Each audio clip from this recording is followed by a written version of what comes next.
और आइए शुरुआत बड़ी खबर के साथ करने जा रहे हैं मध्य प्रदेश से। इस वक्त की बड़ी खबर है, कांग्रेस नेता राजा पटेरिया का विवादित बयान सामने आया है। राजा पटेरिया ने पीएम मोदी की हत्या की बात कही है। पटेरिया के बयान को लेकर बीजेपी का कांग्रेस पर निशाना। शिवराज सरकार ने एफआईआर दर्ज करने के निर्देश दिए हैं। खुद मध्य प्रदेश के गृह मंत्री नरोत्तम मिश्रा ने एफआईआर दर्ज करने के आदेश दिए हैं। कुछ दिन पहले का ये बयान है राजा पटेरिया का, जो कि कांग्रेसी नेता हैं, जिसमें राजा पटेरिया लोगों के बीच में प्रधानमंत्री नरेंद्र मोदी की हत्या की बात कहते हुए नजर आ रहे हैं।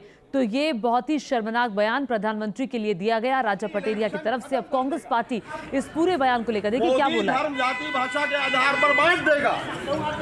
दलितों को, वनवासी आदिवासियों को और अल्पसंख्यकों का भावी जीवन खतरे में है। संविधान यदि बचाना है तो मोदी की हत्या करने के लिए तत्पर रहो। हत्या इंदस है, सराहने का काम।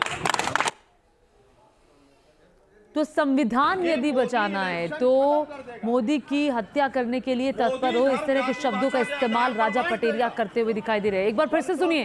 वनवासी आदिवासियों को और अल्पसंख्यकों का भावी जीवन खतरे में है। संविधान यदि बचाना है तो मोदी की हत्या करने के लिए तत्पर रहो। हत्या इंदस है, सराहने का काम। हालांकि उसके बाद उन्होंने कहा कि हत्या का मतलब हराने से है।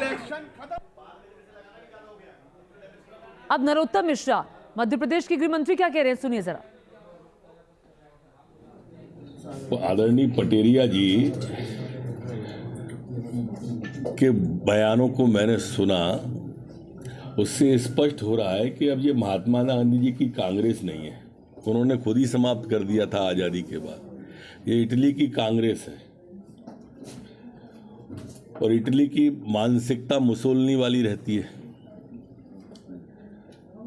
जिस तरह से उनकी यात्रा में स्वरा भास्कर, कन्हैया कुमार, सुशांत जी चल रहे हैं ना, उससे भी स्पष्ट हो जाता है माननीय प्रधानमंत्री जी के खिलाफ इस बेहद आपत्तिजनक बयान जो माननीय पटेरिया जी ने किया है।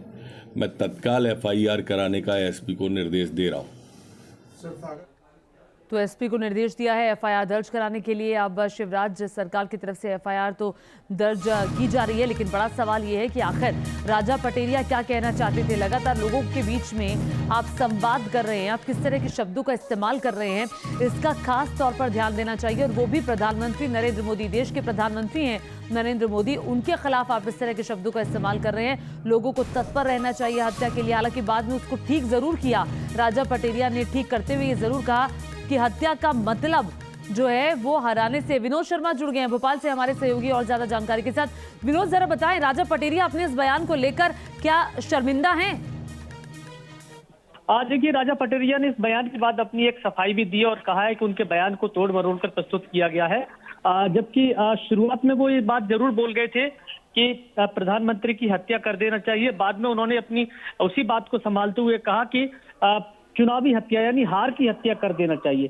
एक तरह से ये बात कहावत में कई बार आती है कि लोकतांत्रिक हत्या कर देना चाहिए, उसको इस तरीके से लोग जरूर इस्तेमाल करते हैं इस शब्द को। लेकिन यहाँ पर प्रधानमंत्री की हत्या का शब्द इस्तेमाल करने से जरूर वो मुश्किल में फंस गए। हालांकि उन्होंने एक वीडियो बाद में वायरल किया है जिस पर सफाई देते उन्होंने ये बात कही है कि मेरा आशय उनकी हार से था, क्योंकि मैं गांधीवादी विचारधारा का आदमी हूं और मैं इस तरह के शब्दों का इस्तेमाल नहीं कर सकता। ठीक है, मैं आपको रोक रही हूं। इस वक्त हमारे साथ खुद नरोत्तम मिश्रा जी सीधे जुड़ गए हैं। नरोत्तम जी, मेरा सवाल सीधे आपसे है, सर क्या एफआईआर दर्ज हो गई है? क्योंकि बहुत ही आपत्तिजनक टिप्पणी राजा की तरफ से की गई है। हाँ, हो रही है जी सर, आप क्या चाहते हैं? राजा पटेरिया को किस तरह की सलाह देना चाहते हैं? क्योंकि देश के प्रधानमंत्री के खिलाफ आप ऐसे शब्दों का इस्तेमाल कर रहे हैं और वो भी एक जिम्मेदार पार्टी होने के नाते कांग्रेस पार्टी को, आपको लगता है कि इन पर कोई एक्शन लेना चाहिए? अब राजा पटेरिया क्या पूरे में ही भांग पड़ी हुई है।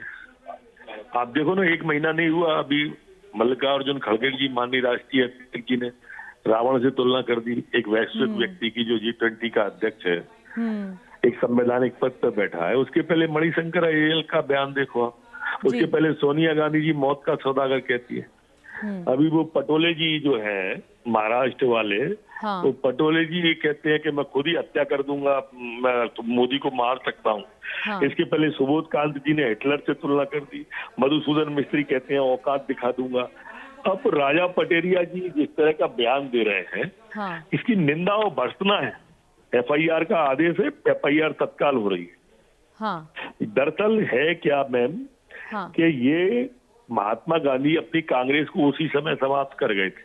हाँ उसके बाद में ये इटालियन कांग्रेस हो गई हाँ और उसकी मानसिकता फांसीवादी और मुसोलिनीवादी हो गई। हाँ आप देखें राहुल गांधी जी की यात्रा में सारे टुकड़े टुकड़े गैंग वाले चल रहे थे। ठीक है। देश के टुकड़े के नारे लगाने वाले कन्हैया कुमार जी, स्वरा भास्कर जी, सुशांत जी साथ में घूम रहे हैं। ठीक है। अब ये जो इनकी टुकड़े टुकड़े की मानसिकता होगी हाँ और बात करें जोड़ने की, हाँ। कथनी और करनी का अंतर समझ में आता है। हाँ। वही बात आदरणीय राजा साहब कह रहे थे, हाँ जातियों में बांट देंगे, जनजाति का ये, हाँ। जाति का ये, संविधान का ये। अरे ये भ्रम और भय फैला के वोट लेना चाहती हो।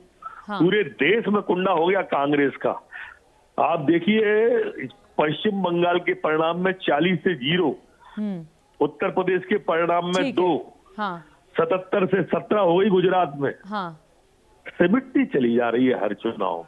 हाँ ये बौखलाहट, ये हताशा, ये निराशा, ठीक इसका है। ये मतलब ये कांग्रेस नहीं है पार्टी कि की आप बौखलाहट है संवैधानिक। नरोत्तम जी, आप कह रहे हैं। राजा पटेरिया भी हमारे साथ जुड़ गए हैं। मैं चाहती हूँ कि जो आपने सवाल पूछे मैं सीधे उनसे पूछ लूं। राजा पटेरिया जी, अफसोस है आपको, सीधे नरोत्तम मिश्रा साहब कह रहे हैं कि आप डर और भय का माहौल बना करके क्या ऐसे वोट हासिल करेंगे? पूरा देश जानता है कि डर का, भय का माहौल कौन बना रहा है। कल का जो वक्तव्य है वो गलत तरीके से पेश किया गया है। मेरा कहना साफ था कि राजनीतिक तौर से इनको पराजित करके संविधान बचाओ। अब जो नरोत्तम जी कह रहे हैं, नरोत्तम जी तो हमारे राजनीतिक जीवन के सहयात्री रहे हैं। हम और वो कई बार एमएलए एक साथ रहे, एक हाउस में बैठे हैं। वो अपना मंच की बात कर रहे हैं। जिस देश में गांधी के और सावरकर के विचारों में नहीं सर, जब आप कह रहे हैं कि आपको तत्पर रहना चाहिए हत्या के लिए। नरोत्तम मिश्रा जी की बातों से सहमत नहीं हूँ। हाँ। गांधी को हम मानते हैं, नेहरू को हम मानते हैं, लोहिया को हम मानते हैं। तो गांधी जी को मानने वाले लोग हत्या की बात कैसे कर सकते हैं? जब मैं बोल रहा हूँ, जब नरोत्तम जी बोल रहे थे तब आप बीच में नहीं बोल रही थी। मुझे बोलने दीजिए। कहिए सर, कहिए, फिर आप आरोप लगाना शुरू करेंगे। मैं गांधी के विचारों को मानने वाला हूँ और इस तरह के किसी भी हिंसक कृत्य में हमारा कहीं मन वचन होता ही नहीं है। मैं ये बोला हूं कि संविधान को बदलने वाली ताकतों से निपटना है। और उसमें जो वीडियो पेश किया गया वो आज तक पे मैंने वर्णन भी दिया है और वो पूरा वीडियो बनाया नहीं, जिसने भी बनाया हो। हाँ। मेरा साफ कहना है कि यदि इस तरह की बात कही जा रही है तो एक भ्रम फैलाया जा रहा है। और हाँ। मैं हत्या जैसी चीजों से हजारों मील दूर इस विचारधारा का ही नहीं रहा। मैं 18 साल की उम्र से गांधी, लोहिया, अम्बेडकरवादी था। हाँ। और आज भी वही हूं और आजीवन भी वही रहूंगा। राज शक्ति मेरे लिए द्वितीय नंबर है। सामाजिक परिवर्तन, शोषित वंचित समाज के लिए, अल्पसंख्यकों के लिए लड़ना हमारा हक है।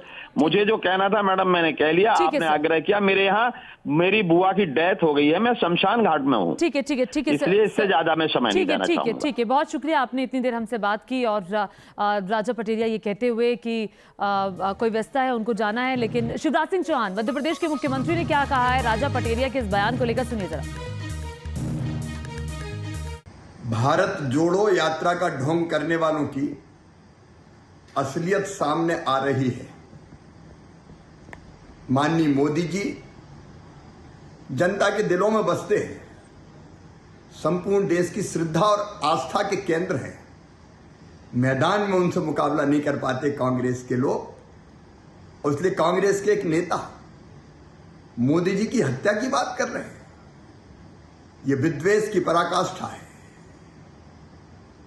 यह घृणा की अति है। कांग्रेस के असली भाव प्रकट हो रहे हैं, लेकिन ऐसी चीजों को सहन नहीं किया जाएगा। एफआईआर की जा रही है और कानून अपना काम करेगा।